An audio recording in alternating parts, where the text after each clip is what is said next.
కాంగ్రెస్ పార్టీలో ఉన్న వ్యక్తి వాళ్ళకి సంబంధించిన కార్యకర్తలు నిన్న రాజగోపాల్ సంబంధించిన అది కూడా ఒకసారి మీరు చూపించే ప్రయత్నం చేస్తా. సో ఇది దానికి సంబంధించిన ఫోటో. ఇదే విచిత్రము, రాజగోపాల్ ఇక్కడ బొమ్మ వేసారు. మా మునుగోడు టౌన్లో కాంగ్రెస్ వాళ్ళు కూడా అరెస్ట్ చేసారు. ఇది కాంగ్రెస్ ఆయన రాజన్న రాజ్యంలో కాంగ్రెస్ నాయకుడి అరెస్ట్ అని చెప్పేసి పెట్టారు. కాంగ్రెస్ అధికారంలో ఉంటే ప్రతిపక్షాలను అరెస్ట్ చేయడం సహజమే, కానీ అధికారంలో ఉన్న ఇట్లా అరెస్ట్ చేశారు. అదే నాకు కూడా వింతగా అనిపించింది. మరి అధికారంలో ఉన్న కాంగ్రెస్ ఎమ్మెల్యే వాళ్ళ సొంత పార్టీలో ఉన్న కాంగ్రెస్ కార్యకర్తలు ఎట్లా అరెస్ట్ చేస్తారు? ఇది ప్రజలు తెలంగాణ ఏమన్నా ఏ భాషలు నా నోటికి మాటలు వస్తారు, ఏ రకమైన భాషతో మాడాలి? నమస్తే తెలంగాణ రాసిన కథనాన్ని చూపిస్తా. ఇక నేను చెప్పుడు ఎందుకు కానీ, ఇక వీళ్ళు రాసిరు. సీఎం సభలో రచ్చ రచ్చ అయిందట. నల్గొండ కాంగ్రెస్ లో బయటపడ్డ విభేదాలు, రేవంత్ పర్యటన సాక్షిగా కొట్టుకున్న నేతలు.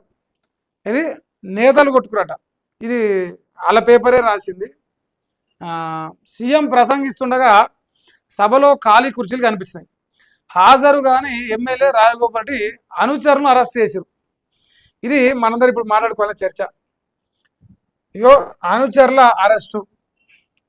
రాజగోపాల్ రెడ్డి కాంగ్రెస్ కాదానే, ఆయన వేరే పార్టీది చెప్పురు. మరి ఆ పార్టీ ఎందుకు, బీఆర్ఎస్ఆ బీజేపీ ఇంకోట సొంత కాంగ్రెస్ పార్టీ ఎమ్మెల్యేను అరెస్ట్ అమ్మంటారు, ఆయన అనుచరులను అరెస్ట్ చేశారు.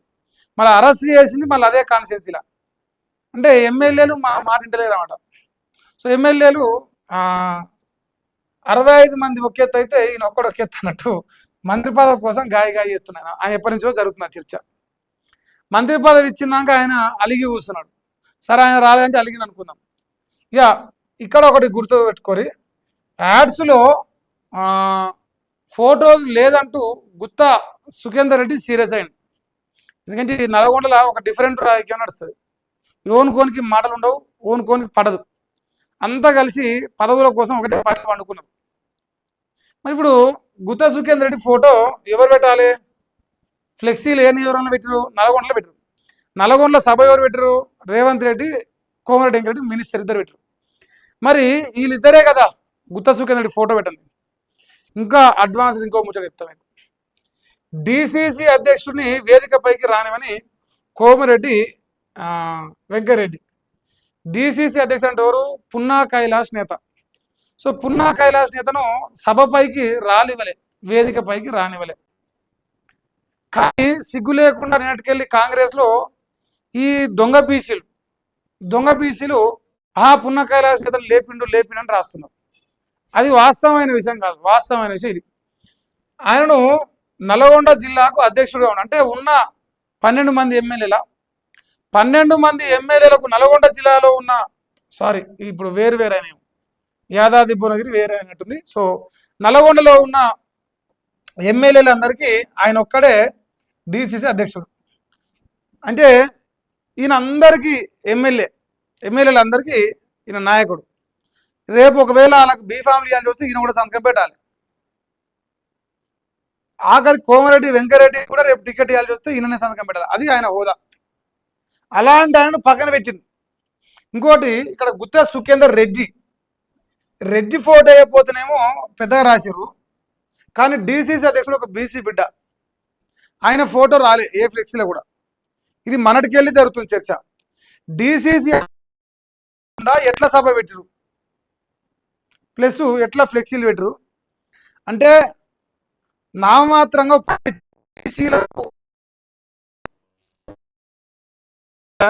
చట్టసభల్లో క్యాబినెట్ తో పాటు స్థానిక ఎన్నికల్లో కూడా బీసీలకు 42% రిజర్వేషన్ కల్పిస్తాం.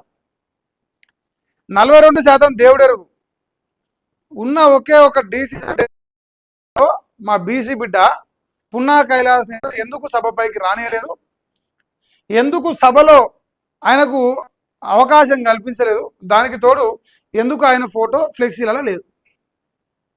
అంటే ఒక అహంకారి, ఒక దొర, ఒక రెడ్డి దొర కోమరెడ్డి వెంకరెడ్డి అనే ఒక దుర్మార్గుడు, ఒక బీసీ బిడ్డ వాళ్ళకు అన్యాయం జరుగుతున్నప్పుడు బీసీలకు అన్యాయం జరుగుతుందని ప్రశ్నించినందుకు, ఆయన 4 మాటలు తిట్టినందుకు బలుపుతో అక్కసుతో కోమరెడ్డి వెంకరెడ్డి ఒక బీసీ బిడ్డ డీసీసీ అధ్యక్షుడిగా ఉన్నా అంటే ఒక రకంగా పార్టీ పరంగా నల్గొండ జిల్లాలో నల్గొండలో ఉన్న ఎమ్మెల్యే కోమరెడ్డి వెంకరెడ్డి కూడా ఆయనే నాయకుడు. అలాంటి హోదాలో ఉన్న వ్యక్తిని కాంగ్రెస్ ఏమాత్రం గౌరవిస్తుంది? ఇంత లత్కోర్ పనులు చేస్తున్న కోమరెడ్డి వెంకరెడ్డి ఎందుకు చూస్తూ వదిలేస్తున్నాడు రేవంత్ రెడ్డి? లేదంటే రాహుల్ గాంధీ మా తలకాయల నిండా బీసీలే ఉంటారు, మా తలకాయల నిండా బీసీలే 24 గంటలు తలకాయ తిరుగుతూ ఉంటాయని చెప్పేసి మాట్లాడి ఇలా మరి బీసీలను అగౌరవపరుస్తుంటే మీరు కళ్ళల్లో కాకులు పొడిచినాయా? దున్నపోతు మీద నీళ్ళు పోసినట్టుగా 3 రోజులకెళ్ళి చర్చ జరుగుతున్నది దీని మీద, నల్గొండ టౌన్లో కానీ నల్గొండ జిల్లాలో కానీ. మరి ఏ నా కొడుకు కాంగ్రెస్ దీనిపైన? ఇక మున్సిపల్ మాజీ చైర్మన్ను తోసేసిన సెక్యూరిటీ, మున్సిపల్ మాజీ చైర్మన్ అంటే పాపం తోసేసారట సెక్యూరిటీ వాళ్ళు.